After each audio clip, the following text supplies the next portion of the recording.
On est clairement de retour en 39-45. Je vais juste vous lire quelques passages de l'article pour que vous puissiez voir quand même que le monde dans lequel on vit y fait peur. Le déploiement de 4000 agents dans le cadre d'une vaste rafle contre les sans-papiers. Plusieurs habitantes racontent avoir été interrogés sur la situation ou l'adresse de personnes supposées sans-papiers dans leur quartier. C'est une opération qui se passe actuellement dans toute la France. Non mais écoutez ça par contre, c'est une dinguerie. Retailleau, je sais pas si ça se prononce comme ça, mais c'est le nom du mec qui organise ça, lance 48 heures de traque aux sans-papiers dans les transports.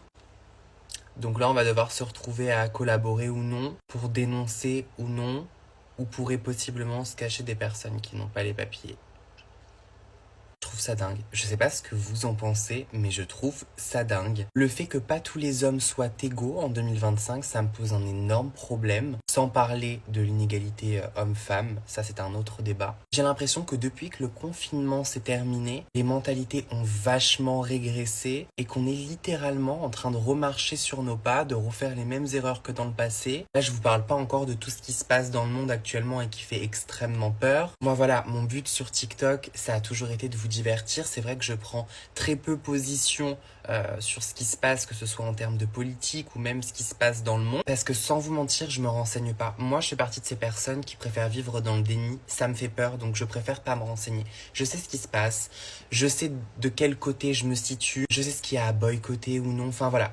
Je ne suis quand même pas ignorant, mais il est vrai que je me renseigne pas davantage parce que je pars du principe qu'on a tous nos problèmes et nos sources d'angoisse dans la vie. J'ai pas envie de me rajouter une source d'angoisse sur quelque chose où, dans tous les cas, je ne pourrais rien y faire. Si demain, il venait à se passer une dinguerie et que la France se faisait attaquer, je ne peux rien y faire, quoi qu'il arrive. Vous voyez ce que je veux dire? Donc je me dis pourquoi m'infliger de l'angoisse supplémentaire alors que je suis déjà quelqu'un d'extrêmement stressé.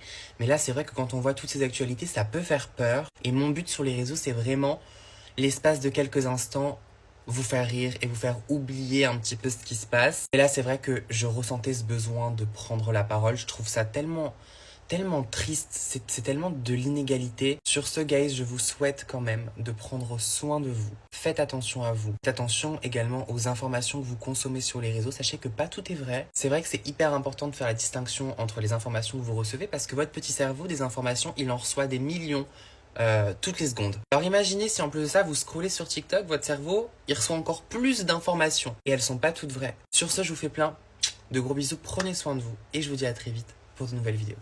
Bye.